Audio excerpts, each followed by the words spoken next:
We're running. Okay, it's working. Good morning, everyone. Good afternoon.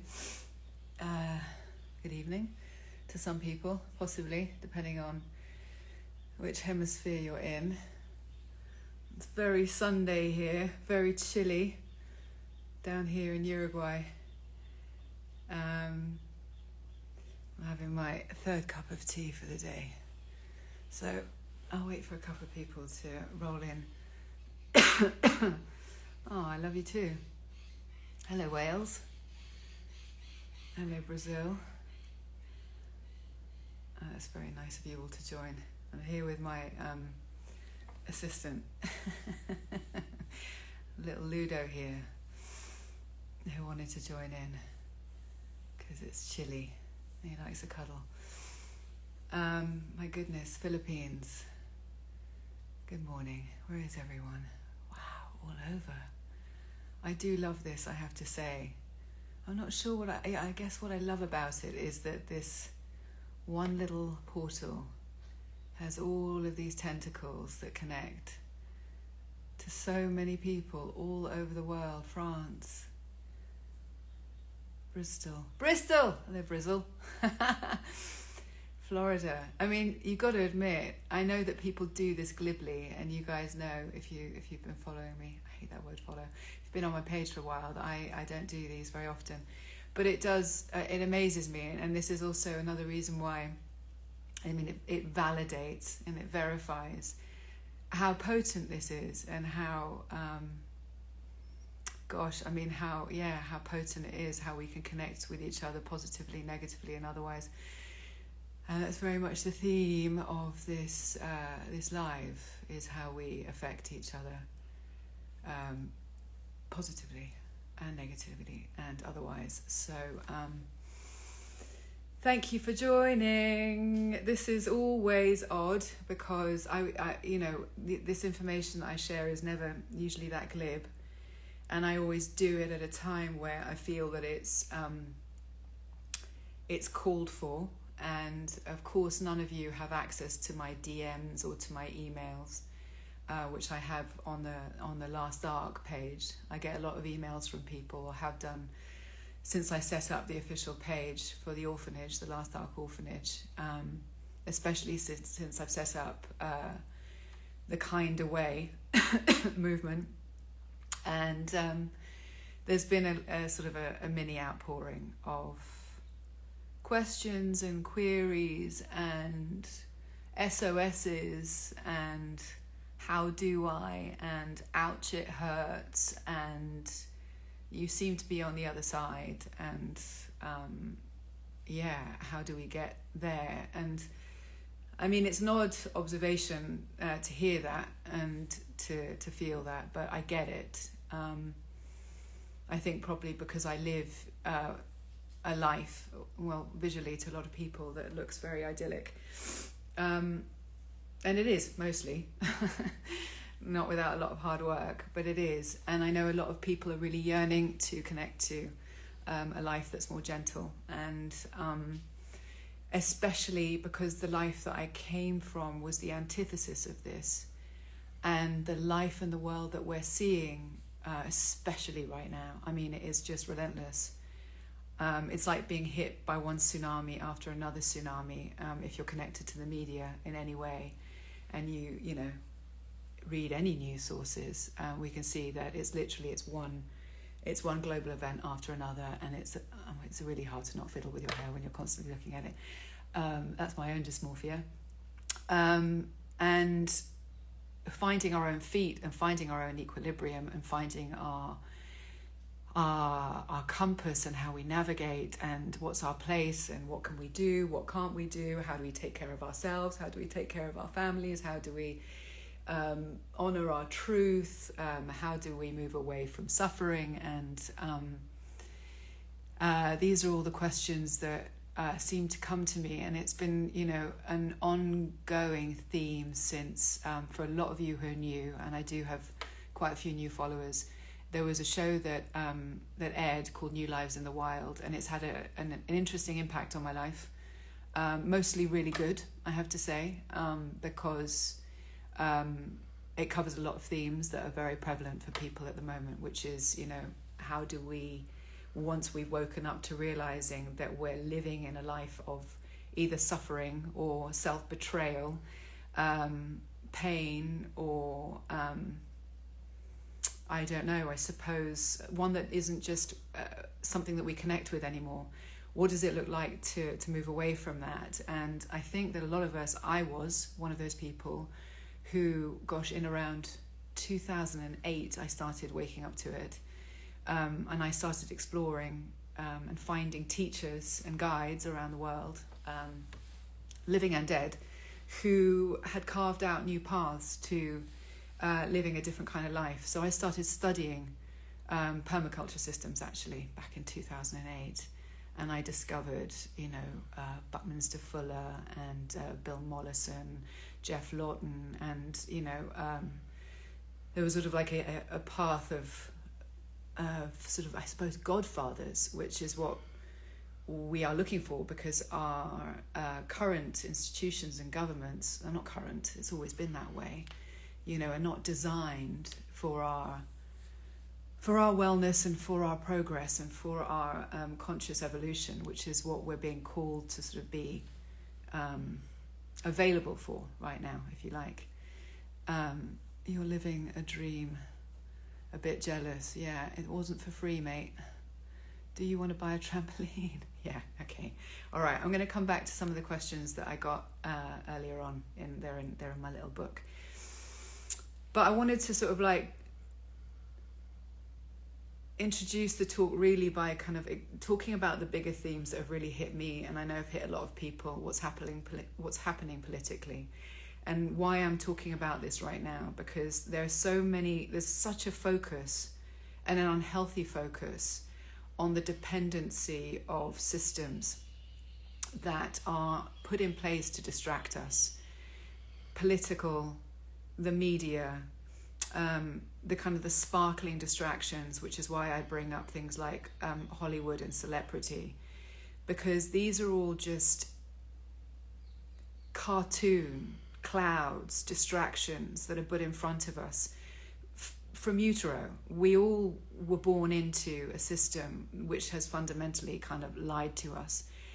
And what's interesting about my journey and my work and my exploration through specifically the system which has become very loaded with supremacy and narcissism is that when you realize that everything that is malignant and everything that is all controlling and manipulative and distracting is built on the very nature of how that kind of system works and operates and manages to lure us in. Once you understand or identify that, whether it's in your personal lives, when you were raised as a child, so your parents, your household, your mother and father, your brothers and sisters, to the mindset of how one must achieve, succeed, acquire an identity in order to be validated, is kind of a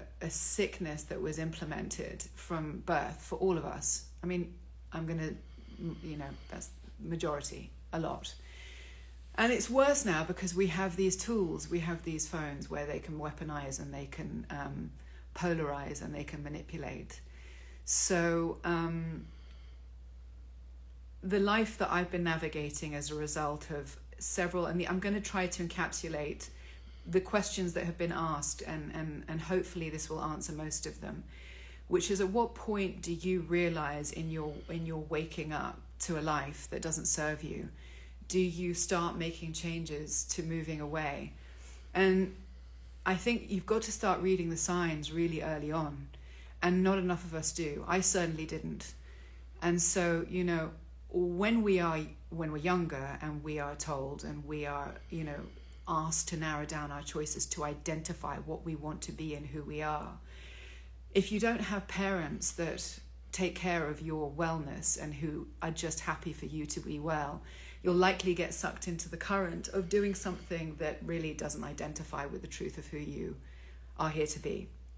And for me, I was lured to a place that is called Hollywood.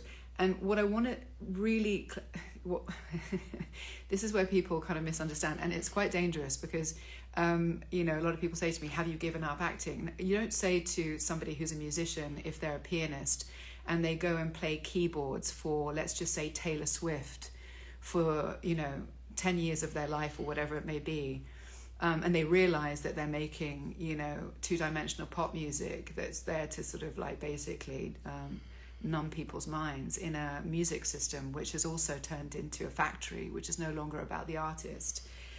But it's a machine, it's a mechanism. But when the artist wakes up and realizes that he or she would rather put their energy and talents into another forum and play with different artists, it doesn't mean you're giving up being an artist. It doesn't mean you're giving up being a musician. It doesn't mean you're giving up being an actor. It means that that particular entity doesn't serve your soul anymore. And we look too much to that place, and it's a distraction. Hollywood, actors, celebrity. And just to identify, I'm not putting myself in any tier near, you know, being a thespian like Meryl Streep. I'm a jobbing actor. It's a craft, it's a tool, it's a job, it's a graft. The thing that always lured me about it from the beginning was really the travel and getting to know people. It's wonderful for that. You get to meet so many wonderful people. The problem is that my young self, I got seduced by what becomes the narcissistic element of the entrapment. And this is where I want to sort of like help people stop bickering over, or, you know, and focusing on whether it's governments, religions, your side, my side, opinions, steadfast beliefs in one or the other, what we've been raised to believe, because we need to hold on to it or not, because we think our identity depends on it. And I know I'm trying to keep a thread here. So when we're young and we're seduced, and this happens in relationships, by you're going to be this, here's a life that's going to be phenomenal. And this happens in romances. So what I'm telling you is a form of narcissistic manipulation, is when individuals or governments or establishments, in my case it was Hollywood, lured me in on the drug of, here's what your life is going to be. I got on the salt lick, like so many of us do, because of the possibility of what I was told was going to happen. And I abandoned myself for nearly 20 years in the process, because I believed that this world was going to provide me with all the things that were going to make me feel whole and true and real and validated. And the reality is, it never will. You're consuming empty soul calories on a daily basis if you think that a life that revolves in a centrifuge, which is focused on the way you look, how much money you earn, what the box office made, who you're dating, who you're sleeping with. I was going to say the F word, I'll save that for later. And so you yourself get into the sickness of your mind that everything that you are revolves around those elements. And then you get what I call it is a form of Stockholm syndrome. And if you don't know what Stockholm syndrome is, it's when one is hijacked or kidnapped, and you fall in love with your kidnapper. And so what we're seeing right now in society is people digging their heels in in such a steadfast fashion, because we don't want to give up our kidnapper. And in some actors' case in Hollywood, you know, they are beholden to a system because they believe that their identity and lifeblood depends on that system. The same thing that we're seeing in Israel and the whole situation there, and the bigger movement of what has taken place there, which I don't want to get too much into it, because you really need to educate yourself on that, the last 76 years of what's happened over there. But there is a kidnapping of the souls, and what happens with that is that innocent, fairly traumatized people, young and old, are led to believe that their whole life revolves and depends upon these entities. And that is a form of narcissistic abuse, and it's a form of supremacy. And I mean, it's a whole other rabbit hole, and it's what I help people understand and I go through this one-on-one with people. If you don't know, you can look on my website. I guide people through understanding what narcissistic abuse is and narcissistic personality disorder and the systems that revolve around that. When you wake up to that and you realize that you've been lied to, you double down. And so what we're seeing now is a doubling down. And that part of the world and those people have to play out their own story, because it's incredibly painful to recognize that what you've been dealt is a huge lie. And so what I'm seeing and what I'm feeling, which is interesting because of where I live, is that people have been contacting me who are in that sort of what I call spiritual swing state, who are like, where do we go now? What does life look like once we decide that we don't want to, we don't buy that ticket anymore. We want to get off the train. We want to move on. We understand that the system doesn't care about us. We understand that it doesn't behoove us. We understand that I was abandoning myself, and I need to tell the truth to myself, and I don't have the courage. And what does it take? And I want to say that for me, there were elements that just amounted and amounted and amounted. For me, realizing that I was in so much pain on so many different levels, on a soul level fundamentally, that when I was confronted with a couple of opportunities to leave, I did. And I happened to bounce down to the Southern Hemisphere. And the reason I did that was because I had a very strong calling to be with horses. And that's my calling. It's not everybody's, and I don't think it should be everybody's. But my work now and my bosses and my teachers and my brothers and my sisters are the horses that I help rehabilitate. And in turn, they have rehabilitated me. But how I got here, if you follow Darren Olean, I did 2 episodes of his show. There's a whole sort of run of information about my autoimmune disorder, which was a major impetus because I need to live in a healthy place. I need to live in an environment that where the air is clean and I have my own food and it's not covered in chemicals and pesticides, and I can be clear. And this is a really important thing that I think that a lot of people don't realize. When you leave one part of yourself behind and you let go, it's a process. It's a real process. Otherwise, it's incredibly painful. And I went full in. A lot of people have said to me, is it isolating? Has it been lonely? And the answer is yes. For the first 6 years, incredibly.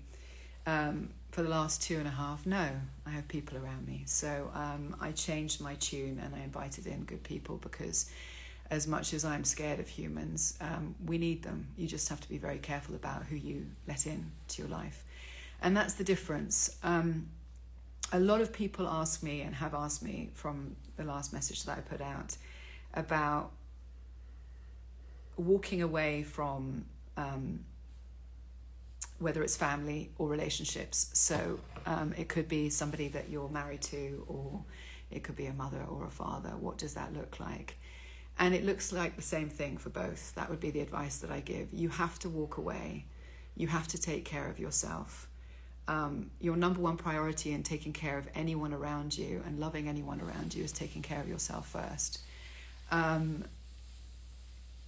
Do you throw the baby out with the bathwater? In some cases you have to, because you have to identify with what's damaging you and what's hurting you.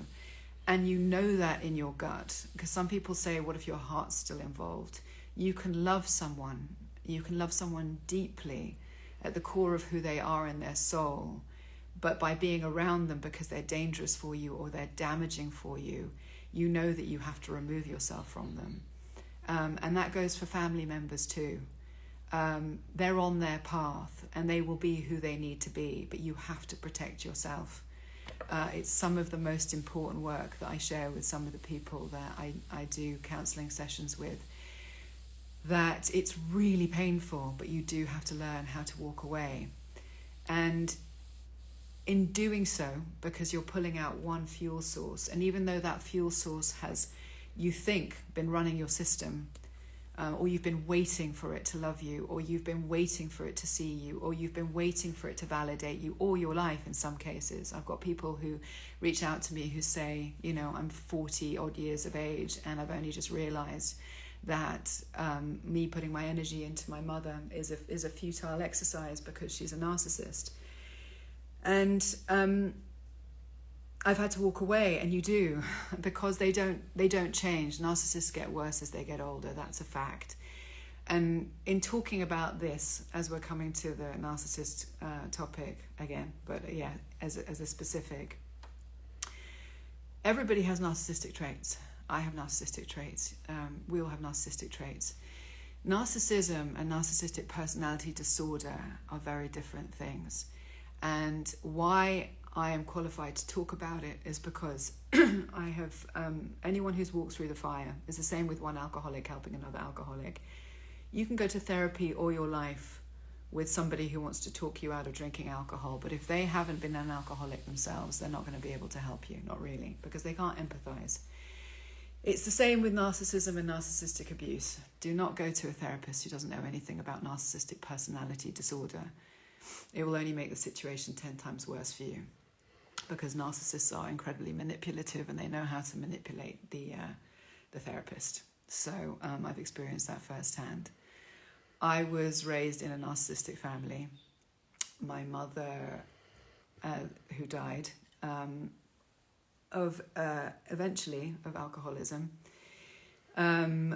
was the victim of narcissistic abuse her entire life. So I was raised with that, and I endured not only some of the most extraordinary examples of narcissism in my career in Hollywood, I endured them in my personal relationships to the point where I had my nose rubbed in it so much that if I hadn't learnt about how to survive, I wouldn't be here.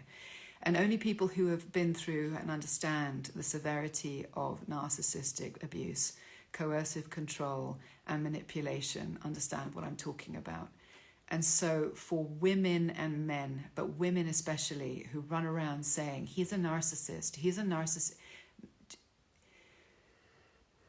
you diminish and shadow the pain that people who have really been through the most corrosive, I call it soul rape, the most dangerous form of abuse that there is out there, far worse than physical abuse.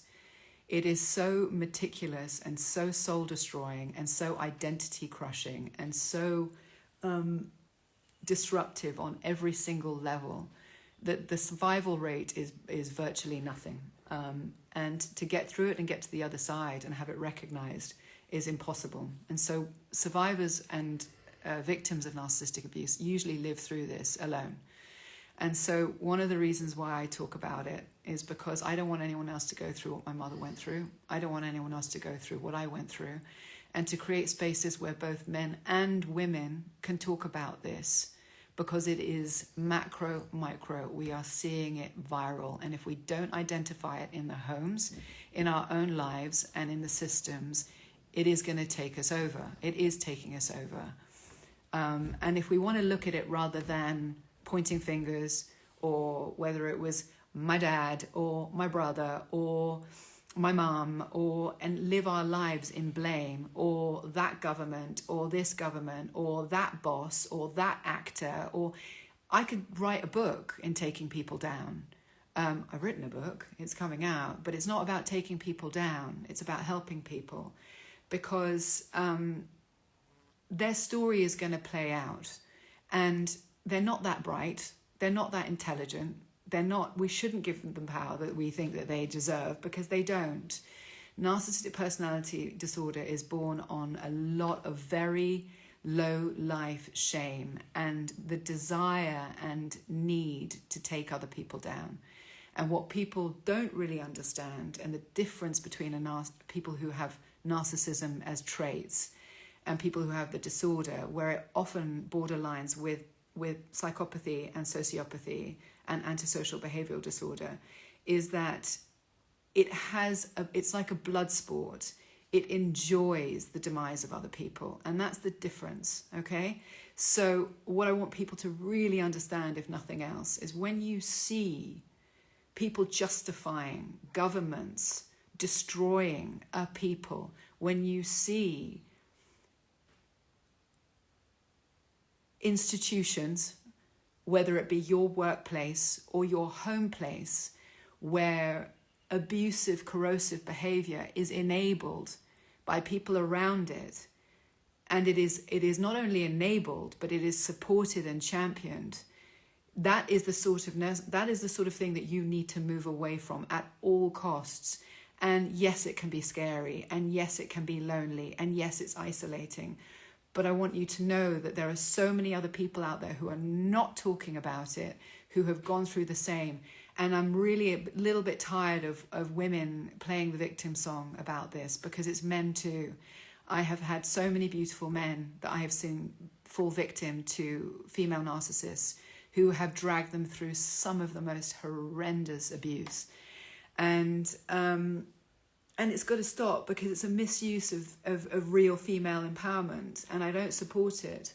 And if we want to talk about the Me Too movement, the only Me Too movement I'm interested in supporting is the animal Me Too movement. If animals spoke up and cried every time they had a baby taken away from them, that they were violated repeatedly by humans in a psychopathic manner, because we believe that their lives are there to be taken or enjoyed or used for sport or whatever it is.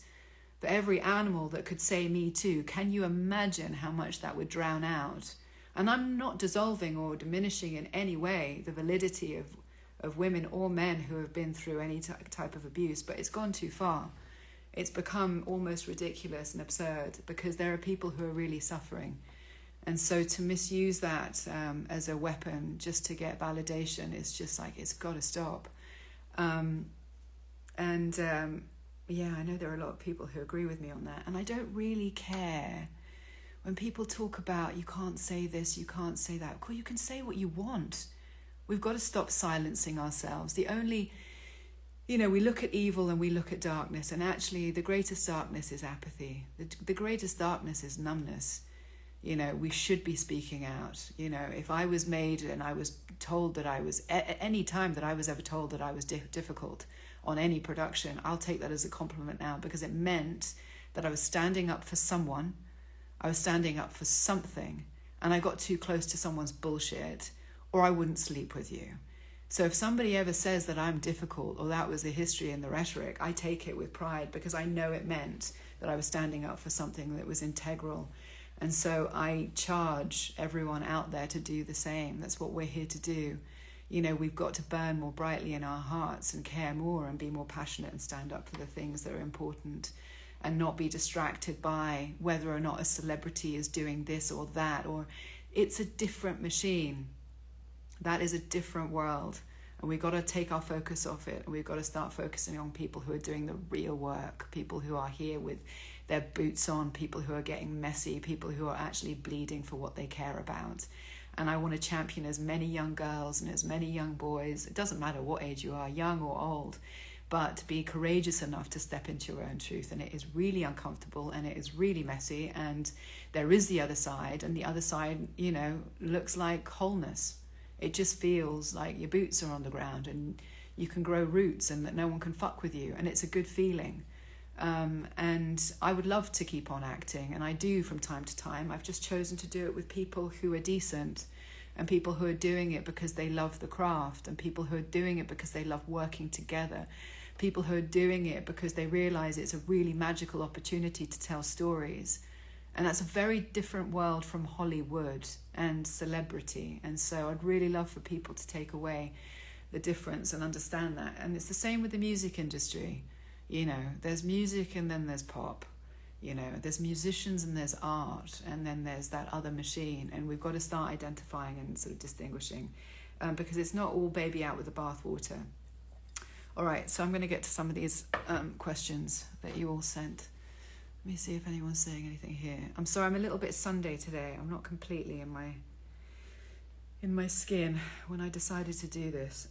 There was a reason for it, but it's because Everybody seemed to be asking.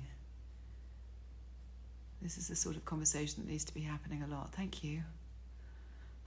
Good. I'm glad. Would you give me a job working for you? You know, this is something a lot of people do keep on writing. I'm sorry to say this, and maybe this can put a bit of a... I live down here to be with animals, and really, it's not a space. It's my home, and it's really sacred. And the answer is I can't accept people down here.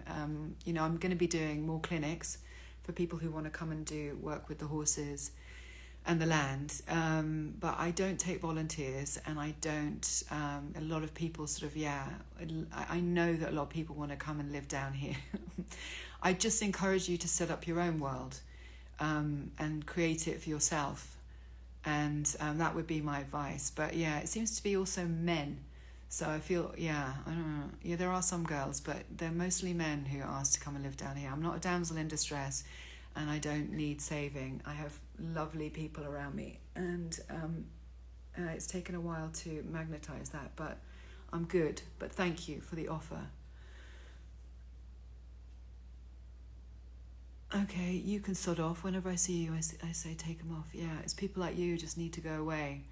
And anybody who's here making just snide comments, you're going to be blocked. Okay. No, I don't work with draft horses. They don't have draft horses down here. Okay, so questions. Would you say, for examples of behaviour from actors, like the drug and drinking that goes on all the time, that antisocial behaviour tendencies or even psychotic behaviour were already part of the person's personality, or is it a direct consequence of Hollywood and the environment it creates? It's definitely already there, embedded for the most part, but it's enabled by the machine that is Hollywood. That's absolutely sure. Producers enable it, agents enable it. Nobody stands up against anybody who's badly behaved and tells them, no one puts them in check. The bottom line is the bottom line, and that is that the production needs to get done by a certain date, by a certain budget, and so there is a sycophantic nature to how narcissists are, and their behavior is perpetuated. And so what tends to happen is that narcissists only surround themselves with enablers anyway. This is in society anyway as well. Is narcissists surround themselves with people who blow smoke up their arse, and they then find their victims, who then they like to kind of extract what they call their sort of their like a coke addict will snort coke, an alcoholic will drink alcohol, a narcissist will suck the essence out of a person or people, like vampires, and it's a real thing, and those who have been through the abuse know what I'm talking about. So Hollywood definitely perpetuates it, that's for sure. Sorry for anyone out there who finds that too on the nose. What's going on here? That's weird. Okay. Was there a singular event that was kind of your awakening? Also, okay. The singular event that was my awakening was I got very sick with an autoimmune disorder. I got encephalitis from a vaccine, which again, watch and follow the Darren Olean show, and you go, oh, it's a fly. The Darren Olean show. There's 2 episodes on that about that, and I was working in Africa a lot. I was working on permaculture projects. And I would be flying back to Los Angeles and spending time in communities that were all sort of waxing lyrical about, their spiritual endeavors and all of this, but nobody was ever doing anything about it. And so I was feeling the disparity between the world that I was spending time in Africa, where people were really living in a very different state, the important work of working with the soil and working with land, the importance of food, the importance of community, I suppose the disparity of the 2 cultures made a really big difference. And then the 2 big nails on the coffin were that I worked three productions back to back, which all had very, very, very unwell people who were the leads, who were allowed to run amok. And I suppose the last one, which was the nail on the coffin, I really wanted to implement good information about how we as human beings could help ourselves in the face of a global pandemic. And I wanted to talk about sustainable solutions. I wanted to talk about real life problems. And they kind of saw me as the albatross in the ship. And so I bounced. I didn't want to put my energy into a vehicle that wasn't going to use the medium, which is so powerful and important to send good messages. So there was that. And then, I got blocked from getting back into the US, which I've talked about before, because my last name is a Hindu name. In Persia and Iran, it's a Muslim first name. So I got blocked from getting back into the States as a result of Islamophobia. So even though I'm not Muslim. So there you go. So yeah, I bounced down to South America to be with horses after that. I know that's a pretty loaded answer, but I've talked about it before, so it's in other interviews. I'm very interested in how you dealt with trying to set yourself up in foreign lands with its own set of rules and customs, with its own feelings about women and their place in it, if you will. Were you blocked? Were you threatened? And did your celebrity help or hinder? I can tell you that moving here was one of the most difficult things that I've ever done in my life. I've lived in Africa. I've lived in California. I've lived in different parts of Europe. I lived in Canada.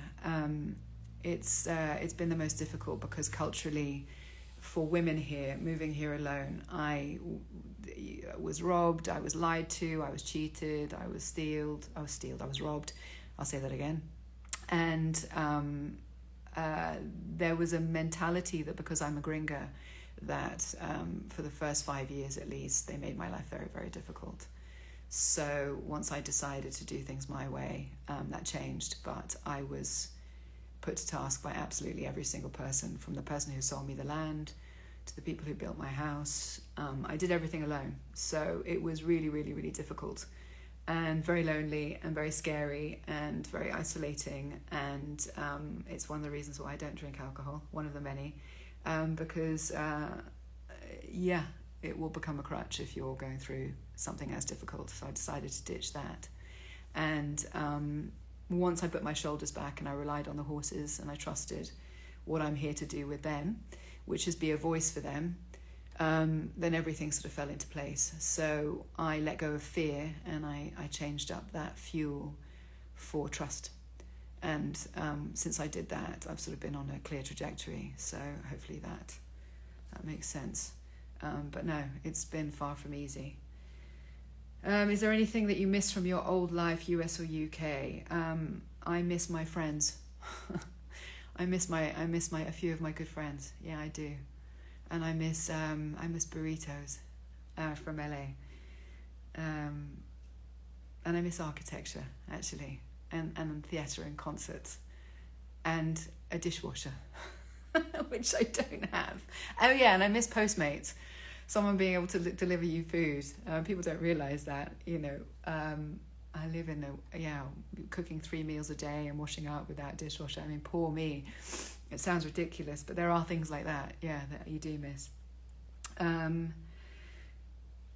Are you ever lonely? And how do we support you? No, I'm not lonely anymore. I was, but then I realised that loneliness is an illusion, and that my family is all around me always, because I'm surrounded by birds and butterflies and trees and dogs and horses, obviously. And loneliness comes from a place when you yourself are empty and you're not whole. And I found myself being more lonely in LA than I am here, or ever was here, even though I was surrounded by people. And it's because what my source of fuel there were things that weren't my source of nourishment, were not for me. And I needed to find out what that nourishment was. And for me, nourishment is my connection to nature. Nourishment is my connection to animals. Nourishment is my connection to my own truth. And that is a daily process. And it doesn't happen overnight. And so the feeling of moving away from something, and I say this when people talk to me about giving up alcohol, is that we think we're letting go of a whole means that we can't go out and drink with people, we can't go out and meet people, we're losing a part of ourselves, which has propped us up. There is a death that takes place for a version of you that has to take place in order for the new version of you to come in, and that's a process. And it only comes by selecting very carefully. I say there's this analogy that I use, which is there's an IV, an invisible IV that's like put in us in utero almost, because we receive all the information that our mothers are going through, everything she's ingesting, all the food she's eating, the emotions she's enduring, her relationship with your father, the music she listens to, all of that information starts going into us. And then we have our ancestral stuff, which is a whole other trip. But that baseline information starts getting woven into us and drip fed into us from a really, really young age. And there's a brilliant book out there called The Biology of Belief. I highly, highly, highly recommend it. Biology of Belief by Dr. Bruce Lipton. And it's about the science of what happens between the age, from utero to age 7 specifically, your downloads. So everything that happened to anyone between 0 and 7, that baseline blueprint, is something that becomes the story that we have to spend our whole lives rewriting. And all of our reactions to that first 7 years are what happens after that. It's the domino effect. Until most of us hopefully get to a point where we have a fairly crude awakening and we realize that the life and the tapestry that's woven together is not really the blanket that we want to wrap ourselves in. It's not the song that we want to sing, or it's not even our song. And so that means you've kind of got to go through the editing suite and cut and leave stuff on the cutting room floor and insert a whole new IV and start drip feeding yourself new information. And that new information is a daily selection. It's the food you eat, it's the thoughts you think, it's the people you spend time with, it's the music you listen to, it's absolutely everything. And you start refilling that tank until it starts running on the new fuel. And once that new fuel takes over and takes hold, the whole system starts flowing and running. And then, as they say, the inner creates the outer. You start inviting in the new stories, and it just starts running itself. Good people come into your life, the right projects come into your life. Whatever is your purpose, and this is what I wanted to say about finding your purpose, whatever is your purpose will find you. It's not something you conjure up with your brain. It's not something that you decide you want to do. It's not something you decide you want to be, which is also a really important thing that I know I brought up, but the spiritual sort of that bandwagon that people get on, or the saving animals bandwagon, or this sort of movement towards this higher state of being without going through the mess, as they call it, spiritual bypassing, I think, in the trade, is also a really, really, really sketchy distraction, and one that is really big in LA. It's really big in England. It's become quite big here in certain parts of Uruguay even. And it's this kind of this adopted state of superiority, spiritual superiority. And what kind of blew my mind was really early on in my test when I moved down here was I was contacted, and it was all tests by people in the conservation world, specifically conservationists, who come, saying, I save animals in Africa, and look at me, and this is what I do. And, the naive part of me thought, oh, how amazing, how fantastic. I can find partnerships with people who do that work. And found out it was just shrouded in narcissism and manipulation. And so we need to be really careful about how goodness and spirituality comes wrapped up in pretty things and things that appease us on a vanity level, or romantically even, And so I think we all know what we're talking about, but the spiritual narcissism thing where people are, there's a voice that goes with it, there's a costume that goes with it, there's in the conservation world, they call it khaki fever. It's men who are out there sort of saving elephants and rhinos, and trust me, they're hitting up every fucking actress and every single celebrity and every single pretty girl on the internet. And this tool, this particular phone, and Instagram is like a feeding ground for narcissists. So everybody needs to be really, really, really careful. It's out there, but please don't use the word glibly. Please look up and study narcissistic personality disorder and narcissistic abuse, and understand what you're really dealing with, rather than just hiring some arsehole off with a brush. Because there's plenty of those out there as well. You know, they're just wankers. There's a big difference between a wanker and somebody who's a full-blown narcissist. And we do need to identify it so we can move away from it, and we can start finding people, each other, hopefully this. And as I say, I use the ark as a metaphor, a charter to kinder shores. I don't know what it looks like. I'm still figuring it out myself. All I know is that my religion, which I invite anyone to be part of, it's not my religion, but it's a religion I subscribe to, is one of less suffering. And so chartering towards that world and away from the discord, away from the ego, away from the abuse, away from the lie, away from the idea that we have to be something that we're not. You know, especially for little girls, the dysmorphia and the seduction, it took me away from my life for so many years. And I just implore you, you know, get your boots stuck into something you really care about. And it's, get messy. Getting messy is really good. It's the best thing. It's the best cure for all of it. And we just need to sort of find each other, know we're here. And what am I even saying? If you have to question it, you can go. We just need to find each other and have these conversations. And with that, I'm going to say, so in honour of my mum's birthday, and she's no longer here, on June the 1st, on my page, it will be in a link in my bio. You can ask me anything for a donation. Everything will go back into the horses, because there's so many people who do keep on asking me questions, and I don't want to keep on doing this. A, because I'm not very good at it, and B, because it takes up a lot, it's a lot of my energy. Then it's really tough not talking to somebody. And so there is a support and consultations page, which a lot of people don't know about. So if you are navigating any kind of situation that you need help with, I'm setting up sessions for the next couple of months. I'm opening up my book. So there's an email in there that you can reach out, and we can potentially set up sessions. Please don't reach out if you're just, some kind of fan, because that's wasting my time. And then there's another, which is Ask Me Anything, which you actually have to have a WhatsApp phone number.